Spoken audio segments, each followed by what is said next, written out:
Bibbsy came to D.C. this week, and he's in our face again. A Jewish state is all that matters, and Bibbsy's BS keeps on coming.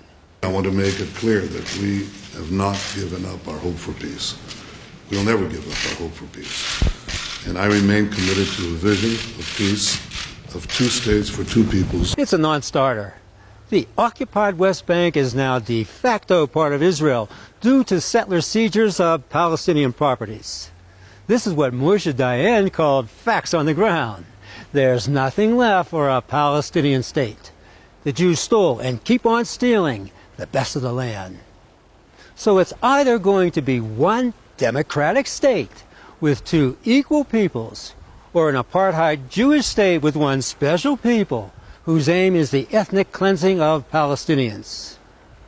We're now witnessing a battle for Jerusalem, with the so-called Temple Mount at the center, now occupied by the noble sanctuary. It's a powder keg with a lit fuse, and Bibbsy won't let go. Shana Tova to all of you from our eternal capital, Jerusalem. Since last Rosh Hashanah, it's become evident to all but the most bigoted and prejudiced that Israel stands out like a beacon of progress, of modernity, of democracy and of human rights in a region plagued by fanaticism, by terror, by unbelievable savagery.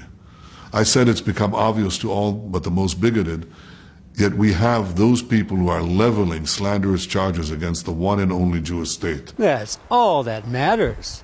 The one and only Jewish state, and the heck with the rest of the world. Jerusalem, the Jews' eternal capital? I thought Manhattan was. Jerusalem has been the capital of the Jewish people for 3,000 years. Bull.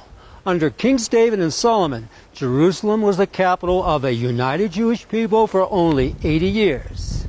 Then under the Maccabean dynasty for only 89 years. Then in 1948, only half of Jerusalem was under Jewish control. There's a big difference between 169 and 3,000 years. In other words, would you buy a used car or anything else from this man? And if Jerusalem is the Jews' eternal capital, then the long-standing mosque on the so-called Temple Mount doesn't stand a chance. I want you to ask any of you to imagine that you would limit construction in your own capital. It doesn't make sense.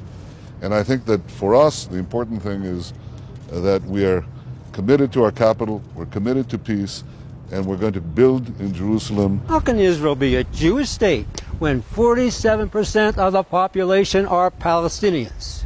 In 15 years, they'll be the majority. If Israel still exists by then, there'll be hell to pay in Jerusalem given the ill-fated demographics. There can even be civil war among Jews. There's historical precedent for that. It's a powder keg ready to explode. And there'll be even more hell to pay if we keep swallowing the lie that Israel and the Jews are America's best friend.